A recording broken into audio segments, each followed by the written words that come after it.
Ngayon, dumako nga po tayo, dito nga po. Dito po sa usapin natin na death threat. Kasi hindi po natin dapat pigilan to. Okay? Aray ko. Ito po mga kababayan ha.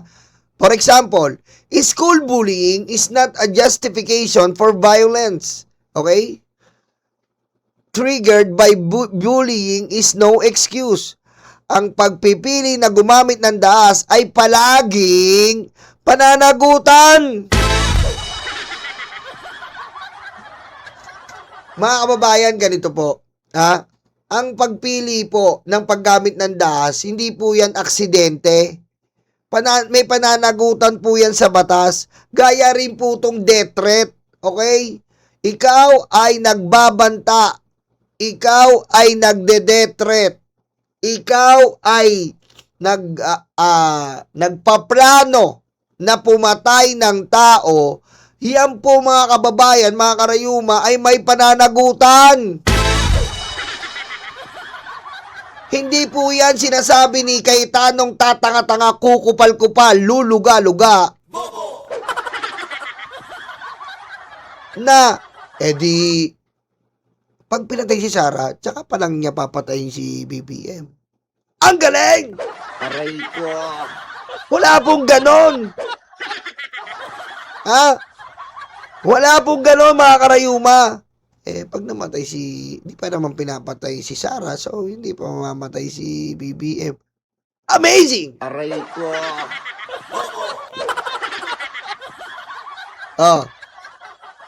Eto po, natigard lang po ako, depensa ni VP Sara Duterte. Di ba? Eto po, isang trahedya sa paaralan. Isang estudyante ang namaril sa kanyang kaklase.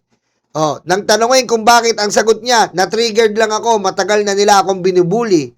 Ang katotohanan, mahalaga at dapat imbestigahan ang bullying. Dapat panagutin ang mga nambubuli kung may ebidensya.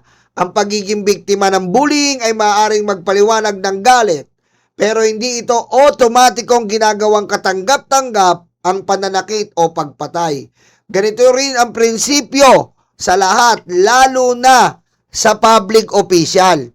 Hindi galit, Hindi galit ang nililitis. Ang tanong ay kung paano tugon ng isang tao sa kanyang galit. Mas mataas ang kapangyarihan, mas mataas ang inaasahang pagpigil sa sarili at pananagutan. Hindi po kasi dapat hindi po dapat kasi natin na gina-justify na na-triggered lang ako. Hindi po ganon. I-apply nyo yan sa sarili nyo. Halimbawa po mga kababayan, prangkahan tayo. May asawa ka, nasuntok ka. Halimbawa si Mami Chris Rose, nasuntok ng asawa niya. Sasabihin ng asawa niya, na-triggered lang ako. Ganon na yon? Hindi po ganon. Aray ko. J8. Nakalinya dito, J8. Di, ikaw na dito. Ikaw na. Aray ko. Ikaw na dito. Shoutout, Mami Eva. Punsalan, shoutout po. Aray ko. Diba? Si Mami Chris Rose, na-trigger yung asawa niya, nasuntok siya. Thank you na lang yon? Hindi po ganon. Kailangan panagutan po yun, pag-usapan. Hindi po, sorry Chris Rose, you're so sexy. Tas sinapak siya. Aray ko. Diba? Hindi po ganon mga kababayan. Ang gina-justify po natin dito, hindi po kailangan sabihin na pinapalabas nila ngayon na triggered. Hindi po ganon mga kababayan. Lalo na government official ka, na-trigger ka kasi si Sulayka hindi mo na-finger. Hindi po ganon. Aray ko. Na-trigger ka kasi si Sulayka kinulong. Hindi po ganon. Kasi ganon po Ganon po ang pinapalabas, Ganito po ang pinapalabas ngayon ng depensa. Sa naratibo nila dito sa impeachment, na-trigger lang daw si Sara. Kung di ba naman kayo bobo, ba't dyan yung naratibo nyo? dapat ang naratibo nyo, na-trigger si Sarah sa panggigipit kay BBM, pero kay Sulaika, isang tao lang natitrigger siya, betrayal of public trust, motherfucker.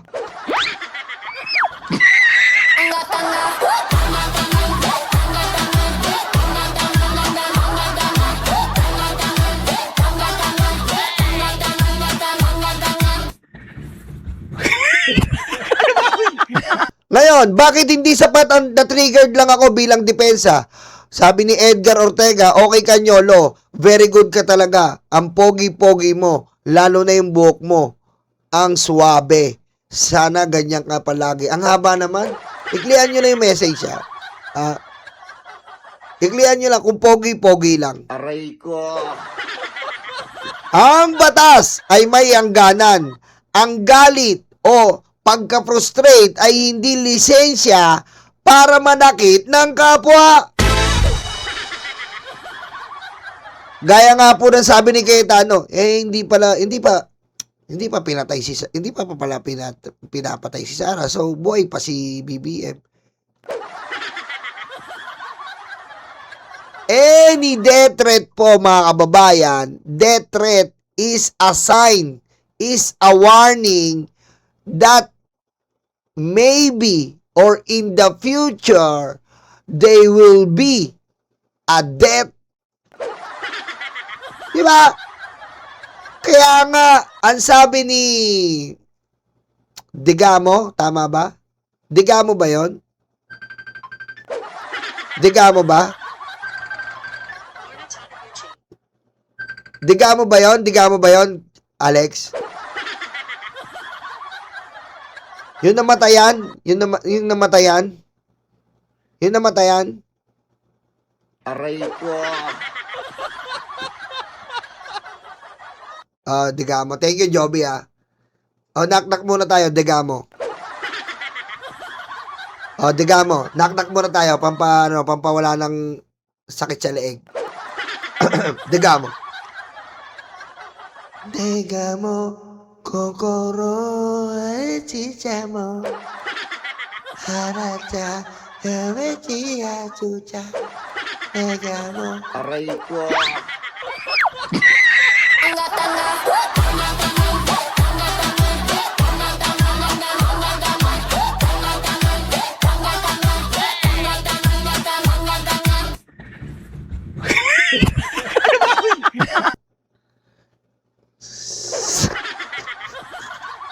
Sige na, Sunday naman eh. Sunday naman. Di ba? Ano sabi ni Digamo? Marami pong death threat ang natatanggap ng asawa ko. Anong ginawa niya? Hindi nila inintindi. Ano pong nangyari? Namatay po ang asawa niya. Kasi po, death threat is death threat. Absolute po yan. Absolute po ang death threat. Wala pong conditional threat. Aray ko. Diba? Wala pong tinatawag na conditional threat. Basta nakasalalay at nanganganib ang iyong buhay at usapan po sa pagpatay ng iyong buhay, sa pagkitil sa buhay ng tao, absolute death threat yan, boy. Wala pong negotiation dyan, mga kababayan. There's no negotiation. Okay? Walang negotiation sa pagpatay o death threat. Wala pong negotiation dyan. Maaaring lumusot si Sarah, mga kababayan. Maaari siyang lumusot. Kapag pinatay ako, balian mo ng buto si BBM. Lusot siya doon. Aray ko. Pag pinatay ako, ipariban mo si BBM. Abay, lusot ka doon. Aray ko. Lusot ka doon. Aray ko. Hindi. Pag pinatay ako, patayin mo si BBM, patayin mo si Lisa, patayin mo si Martin. At ito malupit. No joke. Tangina, mga kababayan. Mga kababayan, paano mo may elaborate at ma-justify yung no joke? Kahit ubusin mo yung buhok mo, saang diksyonaryo ka makakita ng salitang no joke na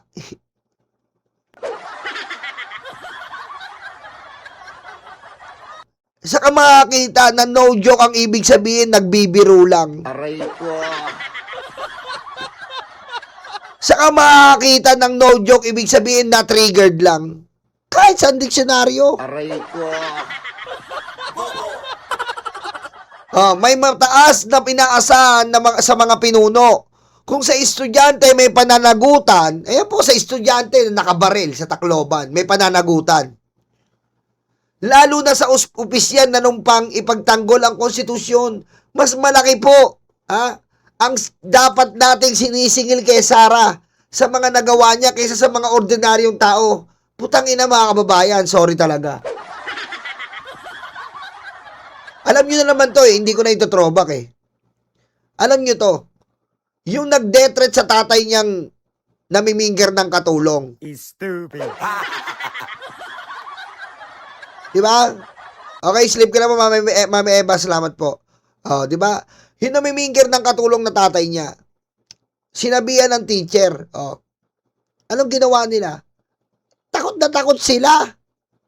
Takot na takot sila.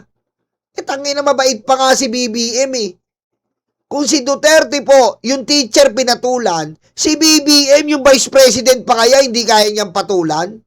Pero, matalino si BBM. Pero, may moralidad si BBM. Dinaan niya sa legal. Si Duterte, hindi, animal putang ine. Birinaso yung teacher na nag-death threat sa kanya. Si BBM, wala bang karapatan na kumuha rin ng hustisya sa death threat sa kanya? Putang ina yung pamilyang Duterte. Puro kriminal, sindikato.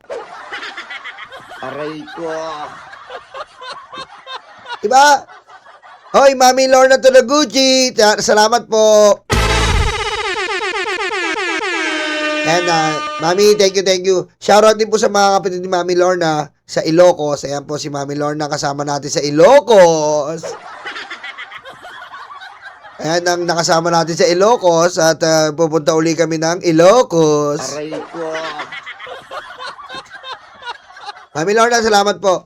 Di ba? Yun po. Ano pa mga kababayan? Hindi natin titigilan to hanggat di natin nabubura yung mga Duterte. Eto na po. Gaya ng example ko, ito pala, Mami Chris Rose, nabugbog si Mami Chris Rose, example ko kanina. Oy, magiting ng Bulacan, Oy, magiting ng Bulacan. Lubog ang Bulacan. Aray ko. Salamat. Ito na. Ito, ilalapit natin yung elaboration sa mga katulad natin. Halimbawa, nagbumbog ng asawa. Ayan, ang defense niya, triggered lang ako kasi nagger ang asawa ko. Yung mga asawa natin, ang lakas ng mga bunganga, Armalite.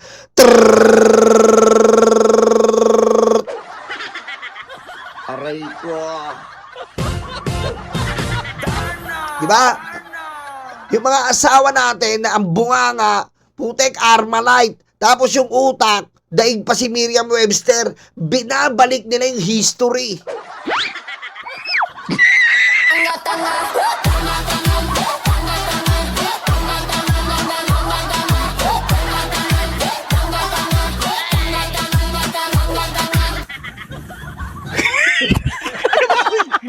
Diba? Ganyan yung mga asawa Aray ko. Dadaling ka sa pain. Diba? Dadaling ka sa pain Anong pain? Halimbawa, babe, anong tawag mo sa ex mo? Uy, tumigil ka nga. Natin pag-usapan yan. Hindi ako magagalit. Aray ko. Diba? Ganyan anong nga tawag mo sa ex mo, babe? Usapan lang. Total, open naman tayo sa isa't isa. Tama na yan, putik naman, Ay, naglilihim ka na sa akin. Aray ko. Mga galit ka na naman eh. Ano na naman to? Matuuwi na naman to sa batuan ng pitchel. Ay, ayaw mo. Naglilihim ka na. Hindi. Aray ko. Sige na. Gaganunin ka pa eh. Babula-bula. Sige na, hindi ako magagalit. Anong tawag mo sa ex mo, babe?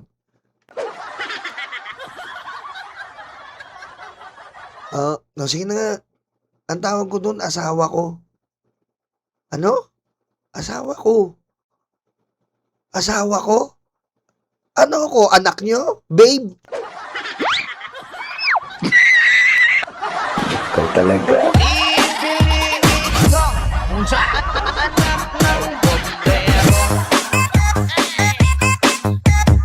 Aray ko.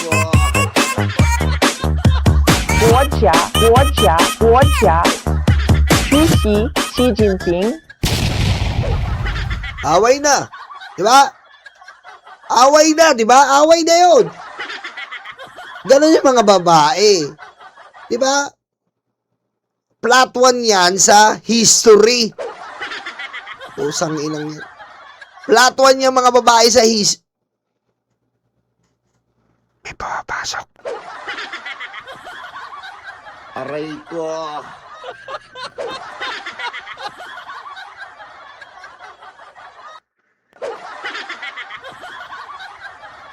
Aray ko. Di ba? Talakayin na natin to. Triggered lang ako kasi nagger ang asawa ko. Galit o omisyon ay maaring paliwanag. Hindi ito automatikong depensa sa pananakit o pagbabanta. Batas ang nagsasabi pananagutan, hindi paliwanag. Di ba? Ang katotohanan, tatawag ka pa rin ng pulis, iimbestigahan ka, aarestado ka kung may sapat na ebidensya, dadaling ka sa korte, hindi sapat ang sabi mong na-trigger lang ako. Kung i-apply po natin sa mga ordinaryong katulad natin, mga kababayan, mga karayuma, hindi po pwede. Di ba? Ganun pa rin, naghahanap pa rin tayo ng batas. Naghahanap pa rin tayo ng hustisya sa pananakit ng asawa natin. Ganun din po sa government official. Humanap po tayo ng hustisya sa kanila, lalo na po may pagbabanta siya. Hindi po yun na-trigger lang ako. Ano nyo ngayon? Iba gagawin yung naratibo? Oh, shit! Aray ko. Ito po maganda. Kung hindi tinatanggap ang triggered lang ako bilang depensa sa barangay o sa korte, bakit dapat tanggapin ito para sa pangalawang pinakamataas na opisyal ng bansa? Diba?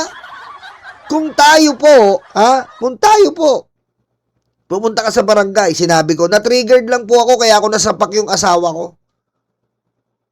Kasabihin ba siya yung chairman, ay na-triggered lang pala eh. Na-triggered lang pala eh. Aray ko. Hindi pa pwede. Dadaanin ka pa rin sa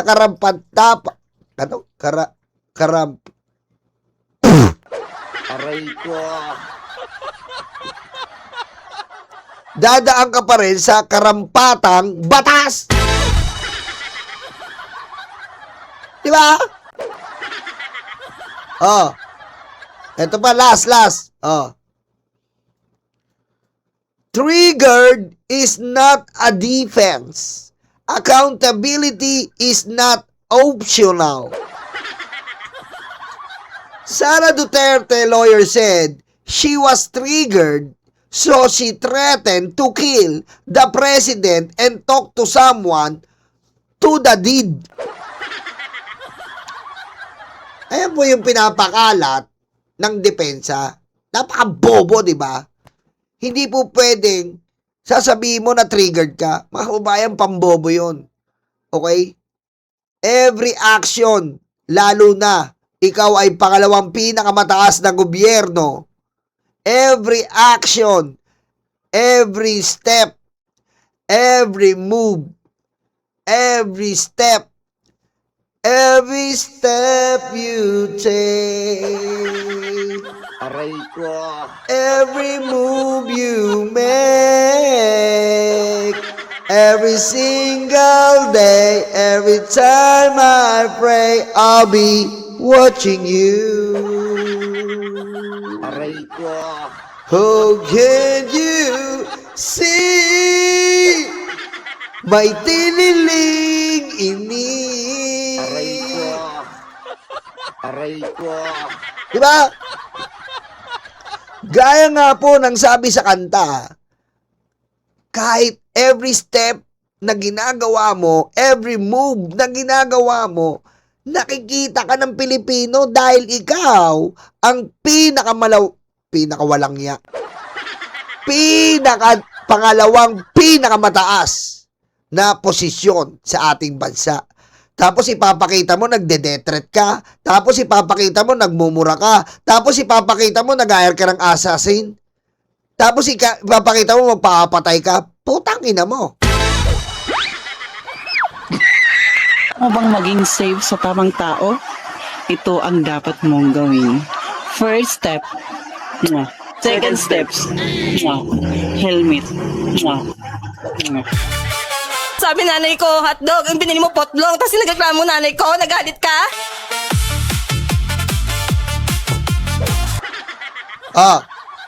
If this is justified, why are road rage suspects arrested and charged in court?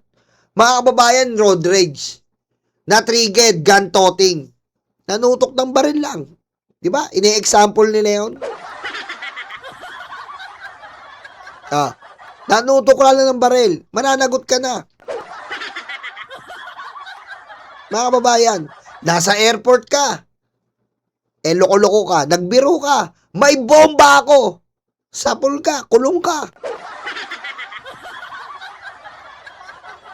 Kung ano po ang batas para sa simpleng taong katulad natin na maigpit, pagdating kay Sara, maluwag ang batas. Tarantado ba kayo?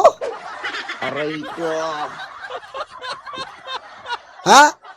Kung gaano ang batas sa amin, ordinaryong tao, ay napakaigpit. Si Sara Duterte, napakaluwag. Tarantado kaya ata kayo eh.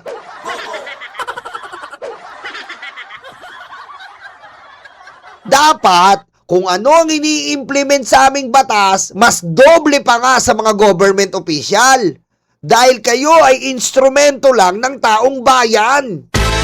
At dapat kayo ay maging modelo ng mga Pilipino.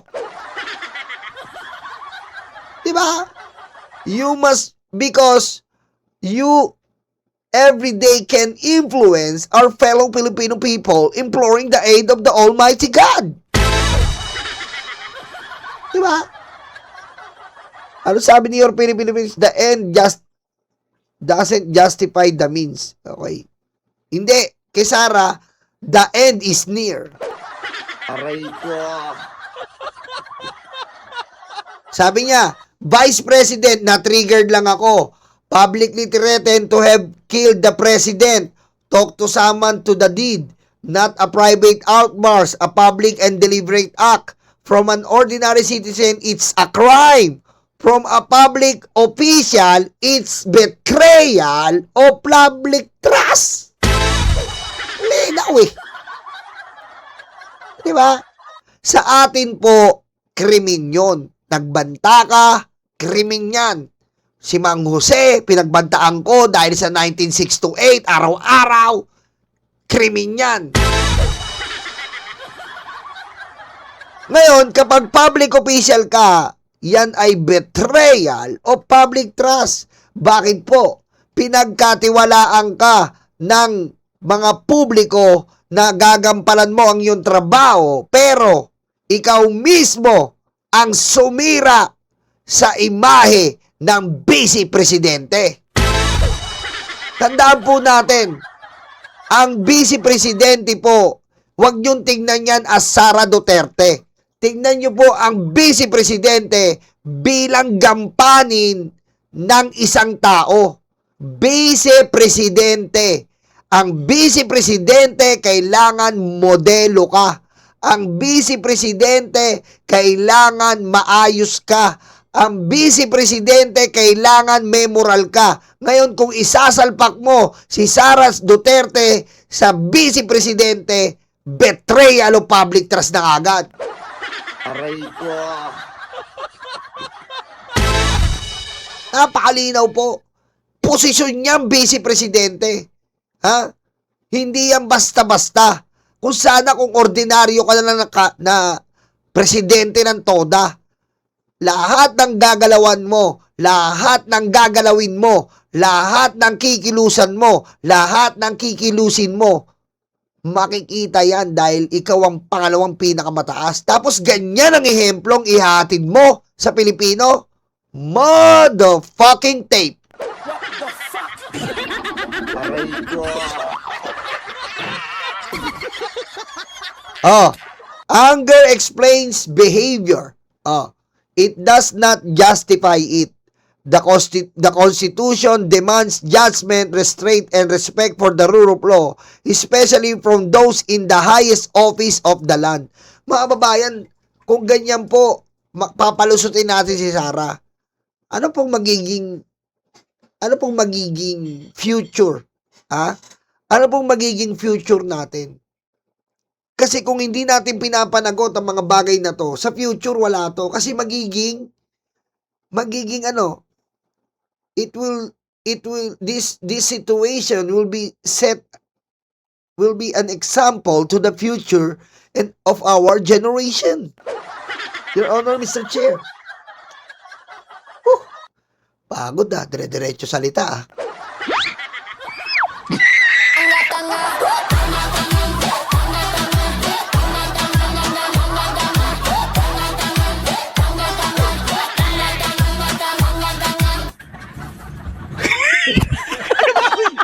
Buti kayo, dire-diretso salita ko, like natin 300. Ano to? Ha? Ha? Aray ko. Aray ko.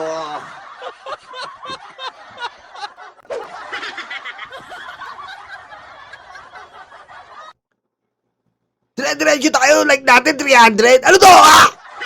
Aray ko.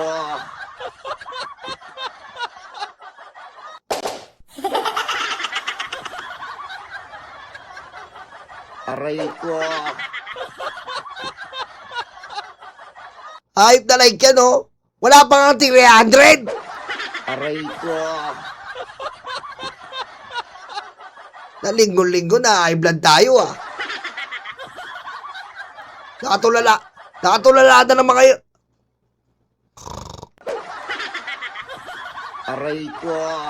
Nakatulala na naman, eh. Mag-like kayo! Aray ko.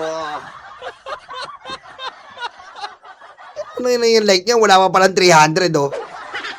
Hype na buhay to. Aray ko. Dire-diretso ka magsalita. Puta, yung like, nakaganon lahat. Aray ko.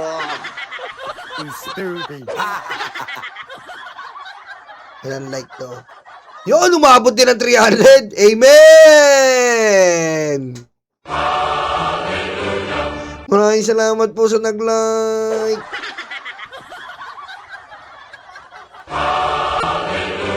Pagpalain kayo ng Panginoon. Aray ko. Ang di mag-like, mawawala.